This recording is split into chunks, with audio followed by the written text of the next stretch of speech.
दुनिया की मशक्क़तें एक कतरा है, लेकिन अगर हुजूर की ताबदारी करती सब्र करती चला जा रहा तो जब जन्नत में पहुंचेगा तो जन्नत के खजाने नेमतों के समुंदर से बड़े हैं, तो जब उतने बड़े खजाने में पहुंचेगा तो वो कतरे मुशक्कत क्या याद होगी। बल्कि जितनी मुशक्कत हुजूर सल्लल्लाहु अलैहि वसल्लम की ताबदारी करने में मुशक्कत बनेगी उसका दर्जा इतना आला होगा।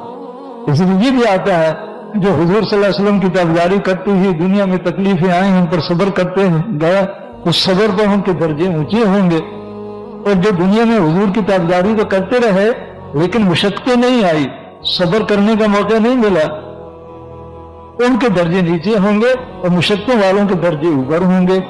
तो वो उस वक्त तमन्ना करेंगे काश दुनिया में हमारे जिस्म को कैंचियों से काटा जाता दीन पर चलते हुए और हम सब्र करते तो आज हमें भी बड़े दर्जे मिलते।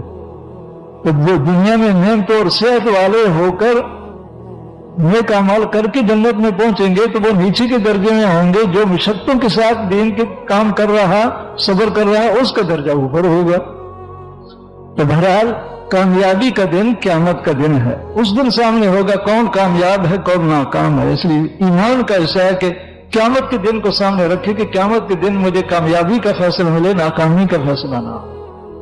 अल्लाह, और इसलिए कि वो फैसला जो है जिसकी कामयाबी का फैसला करोड़ बरस कामयाबियां चलेंगी, और जिसकी नाकामी का फैसला होगा तो करोड़ बरस की मुसीबतों में रहेगा, कभी मुसीबतें खत्म नहीं होंगी।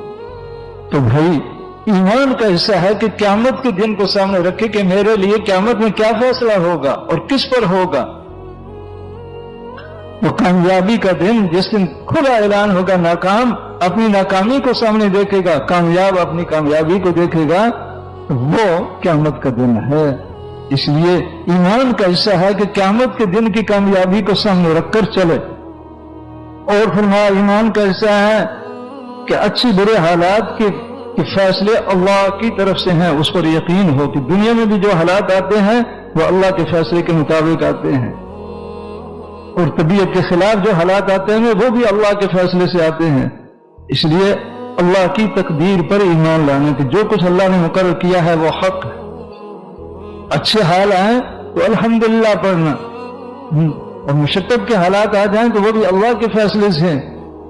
तो अल्लाह के फैसले से जो आया है तो वो हक है, उसे हक माने, और आला दर्जा है कि मुशक्कत के हालात पर भी अल्हम्दुलिल्लाह पढ़े। इसलिए अल्लाह का फैसला हर फैसला काबिल तारीफ है। तो जो इस हाल वाला बनेगा तो यूं आता है क़यामत में जब सारा मजमा होगा तो ऐलान होगा वो कौन है जो हर हाल में अल्हम्दुलिल्लाह कहते थे। तकलीफ आई तो भी अल्लाह के फैसले से, बीमारी आई तो भी अल्लाह के फैसले से आई, अल्हम्दुलिल्लाह उसका फैसला काबिल तारीफ है। कोई मुशक्कत आई तो अल्लाह के फैसले से समझकर अल्हम्दुलिल्लाह पढ़ेंगे। तो क़यामत में ऐलान होगा वो कौन है जो हर हाल पर अल्हम्दुलिल्लाह कहते थे। तो जो मुसीबतों के वक्त भी अल्लाह का फैसला समझकर अल्हम्दुलिल्लाह कहने वाले होंगे वो खड़े होंगे। जो खड़े होंगे तो हुक्म होगा जाओ तुम्हारा कोई हिसाब नहीं, बगैर हिसाब की जन्नत में जाओ। तो तकदीर पर तकलीफ का हाल आ गया, वो भी अल्लाह के फैसले से आया है, इसलिए उस पर भी अल्हम्दुलिल्लाह कहना। कोई हाल भी उसके फैसले के बगैर नहीं आ सकता। बाकी यह है कि हम कमजोर हैं, तकलीफ वाले हाल मांगने नहीं, आ जाए तो उस पर राजी रहना, अल्हम्दुलिल्लाह कहना, और अल्लाह पाक से तकलीफ वाले हाल के दूर होने की दुआ मांगना।